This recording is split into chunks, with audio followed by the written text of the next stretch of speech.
وہ خوش تھا کہ سلطان صلاح الدین ایوبی کے قتل کا انتظام ہونے والا ہے۔ عرارہ نے اسے جلدی سلطان سلانے اور بے ہوش کرنے کے لیے زیادہ شراب پلا دی اور شراب میں خواب آور سفوف بھی ملا دیا۔ اس بوڑھے سے جلدی چھٹکارا حاصل کرنے کے لیے وہ یہی نسخے استعمال کیا کرتی تھی۔ اسے سلا کر اور شام شمع بجھا کر وہ کمرے سے نکل گئی۔ وہ اپنے مخصوص کمرے کی طرف جا رہی تھی جس میں رجب چوری چھپے اس کے پاس آیا کرتا تھا۔ وہ کمرے میں داخل ہوئی تھی کہ کواڑ کے پیچھے سے کسی نے اس پر کمبل پھینکا۔ اس کی آواز بھی نہ نکل پائی تھی کہ اس کے منہ پر جہاں پہلے ہی کمبل لپٹ گیا تھا ایک اور کپڑا باندھ دیا گیا۔ اسے کسی نے کندھے پر ڈال لیا اور کمرے سے نکل گیا۔ یہ دو آدمی تھے۔ وہ محل کی بھول بھلیا اور چور راستوں سے واقف معلوم ہوتا تھا۔ وہ اندھیری سیڑھیوں پر چڑھ گئے، اس کے پیچھے دوسرا اتر گیا اور دونوں اندھیرے میں غائب ہو گئے۔ کچھ دور 4 گھوڑے تھے اور ان کے پاس 2 آدمی بیٹھے ہوئے تھے۔ انہوں نے اپنے ساتھیوں کو اندھیرے میں آتا دیکھا اور یہ بھی دیکھا کہ ایک نے کندھے پر کچھ اٹھا رکھا ہے۔ یہ گھوڑوں کو آگے لے گیا۔ سب گھوڑوں پر سوار ہو گئے۔ ایک سوار نے لڑکی کو اپنے آگے ڈال لیا۔ ان میں سے کسی نے کہا، گھوڑوں کو ابھی بھاگنا اور دوڑانا نہیں، آپ سارے شہر کو جگا دیں گے۔ گھوڑے آہستہ آہستہ چلتے گئے اور شہر سے نکل گئے۔ یہ سلطان صلاح الدین ایوبی کا کام ہے۔ امیر مصر کے سوا ایسی حرکت اور کون نہیں کر سکتا، اس کے سوا اور ہو ہی کون سکتا ہے۔ قصر خلافت میں یہ شور تھا کہ عرارہ کو سلطان صلاح الدین ایوبی نے اغوا کرایا ہے۔ رجب واپس آ گیا تھا۔ محل کے کونے کونے کی تلاشی لی جا چکی تھی۔ محافظ دستہ کمانڈروں کے عتاب کا نشانہ بنا ہوا تھا۔ خود کمانڈر بھی سپاہیوں کی طرح تھر تھر کانپ رہے تھے۔ ایک لڑکی کا اغوا معمولی واردات نہیں تھی، اور لڑکی بھی ایسی جسے خلیفہ حرم کا ہیرا سمجھتا تھا۔ محل کے پچھواڑے ایک رسہ لٹک رہا تھا۔ زمین پر پاؤں کے نشان تھے جو تھوڑی دور جا کر گھوڑے کے نشانات میں ختم ہو گئے تھے۔ ان سے یہ شبہ ملتا تھا کہ لڑکی کو رسے سے اتارا گیا۔ اس ایک کا اظہار بھی کیا گیا کہ لڑکی اپنی مرضی سے کسی کے ساتھ گئی ہے۔ خلیفہ نے شک کو مسترد کر دیا تھا۔ وہ کہتا تھا کہ عرارہ اس پر جان چھڑکتی تھی۔ یہ سلطان صلاح الدین ایوبی کا کام ہے۔ رجب نے العازد سے کہا، قصر خلافت میں ہر کسی کے زبان پر یہی الفاظ ہیں، اس کے سوا کوئی بھی ایسی حرکت نہیں کر سکتا۔ ہر کسی کے کانوں میں یہ الفاظ رجب نے ہی ڈالی تھی۔ اسے جو ہی عرارہ کی گمشدگی کی اطلاع ملی تھی، اس نے سارے محل میں گھوم پھر کر کسی سے لڑکی کے متعلق پوچھا اور کسی سے کہا تھا یہ سلطان صلاح الدین ایوبی کا کام ہے۔ قصر صدارت کے اعلیٰ حاکم سے ادنا ملازم تک انہی الفاظ کو دہرائے چلے جا رہے تھے، اور جب یہ الفاظ خلیفہ العازد کے کانوں میں پڑے تو اس نے ذرہ بھی سوچنے کی ضرورت نہ سمجھی کہ الزام بے بنیاد ہو سکتا ہے۔ اس کے کانوں میں یہ تو پہلے ہی ڈالا جا چکا تھا کہ سلطان صلاح الدین ایوبی عورتوں کا شیدائی ہے۔ عرارہ نے اسے بتایا تھا کہ سلطان صلاح الدین ایوبی حرم کی 4 لڑکیوں کو خراب کر چکا ہے۔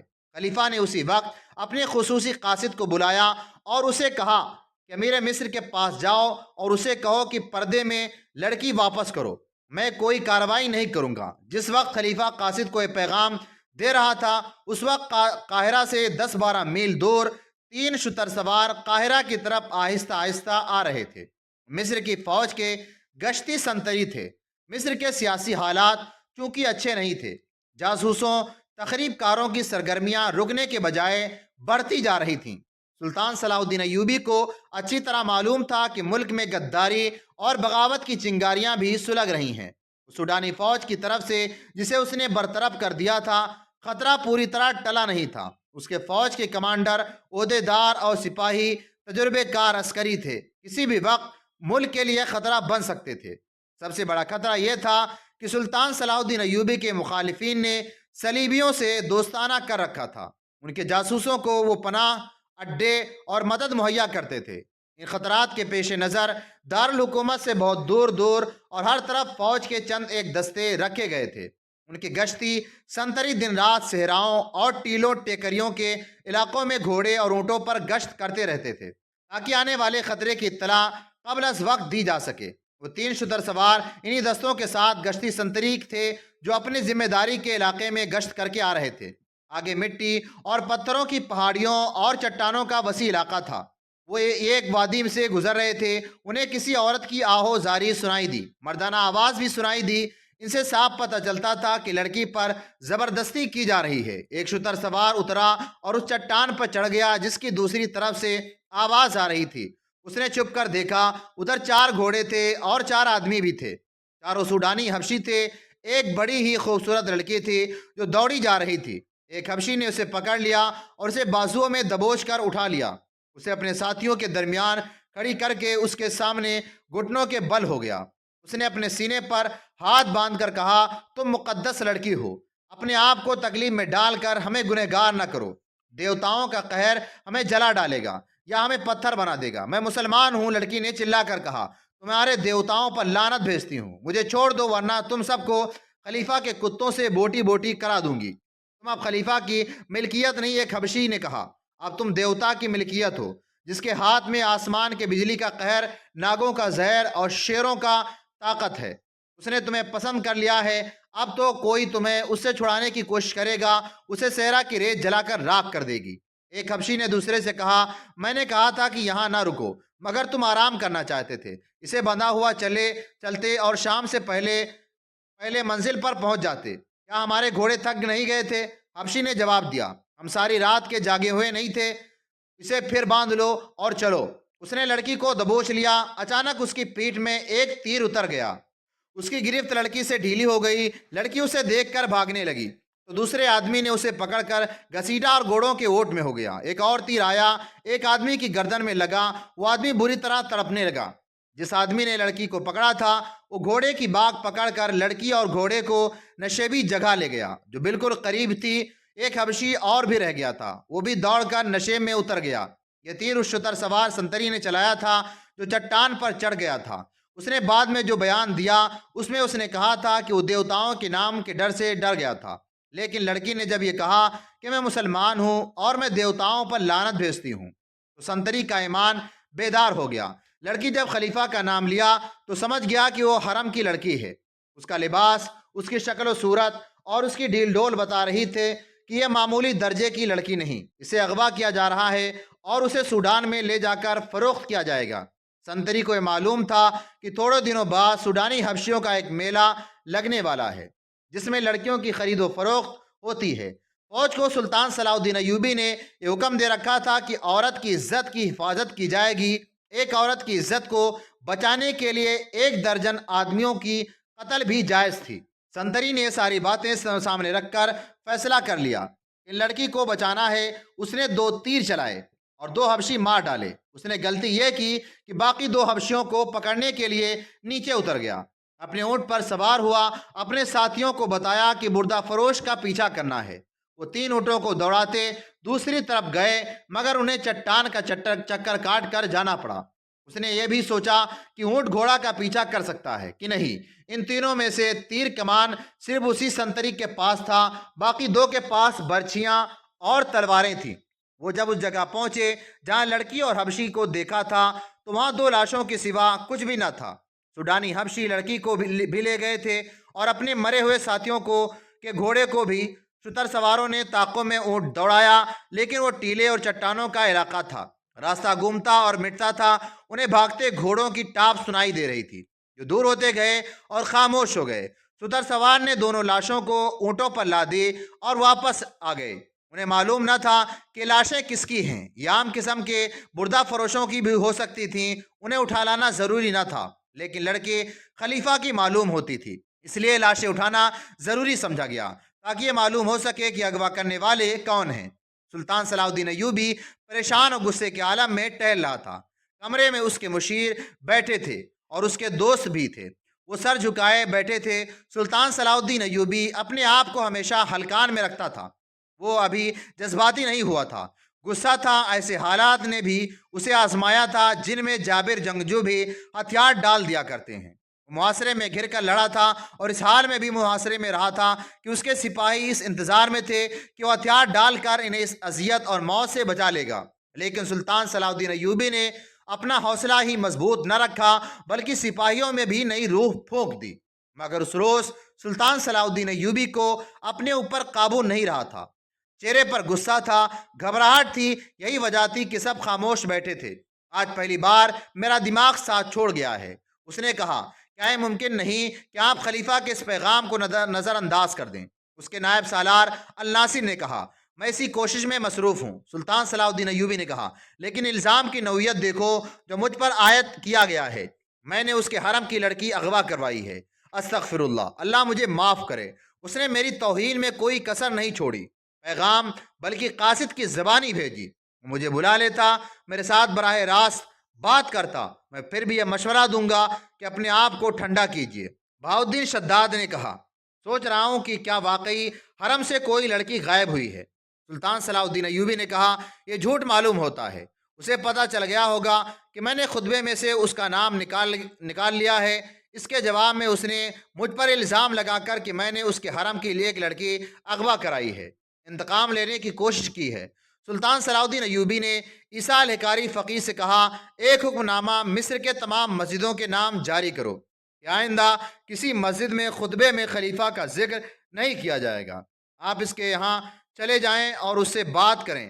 الناصر نے کہا، اسے صاف الفاظ میں بتا دیں کہ خلیفہ قوم کی عزت کا نشان ہوتا ہے، لیکن اس کا حکم نہیں چل سکتا، خصوصاً اس صورتحال میں جب حالات جنگی ہیں اور دشمن کا خطرہ باہر سے بھی اور اندر سے بھی موجود ہے۔ میں تو یہاں تک مشورہ دوں گا کہ اس کے محافظ دستے کی نفری کم کریں، سوڈانی حبشی کی جگہ مصری دستہ رکھیں اور اس کے محل کے اخراجات کم کریں۔ میں اس نتیجے سے آگاہ ہوں، ہمیں مقابلہ کرنا ہی پڑے گا، ہمیں اللہ پر بھروسہ رکھنا چاہیے۔ میں نے ہمیشہ اپنے اللہ پر بھروسہ کیا ہے۔ سلطان صلاح الدین ایوبی نے کہا، خدائے ذوالجلال مجھے ذلت سے بھی بچا لے گا۔ دربان اندر آیا، سب نے اس کی طرف دیکھا۔ اس نے کہا، سیرا کے گشتی دستے کا کمانڈر اپنے 3 سپاہیوں کے ساتھ آیا ہے، وہ 2 سوڈانیوں کی لاشیں لایا ہے۔ سب نے دربان کی مداخلت کو اچھی نظر سے نہ دیکھا۔ اس وقت سلطان صلاح الدین ایوبی ہی اہم اور خفیہ اجلاس میں مصروف تھا، لیکن سلطان صلاح الدین ایوبی نے دربان سے کہا، انہیں اندر بھیج دو۔ سلطان صلاح الدین ایوبی نے اپنے دربان سے کہا تھا کہ جب بھی اسے کوئی ملنے آئے تو وہ اسے اطلاع دے، اور اگر رات کو اسے جگانے کی ضرورت محسوس ہو تو فوراً جگا لے۔ سلطان صلاح الدین ایوبی کوئی بات اور کوئی مکالمہ التوا میں نہیں ڈالا کرتا تھا۔ عہدے دار اندر آیا، اس کا چہرہ گرد سے بھرا ہوا تھا، تھکا ہوا تھا نظر آتا تھا۔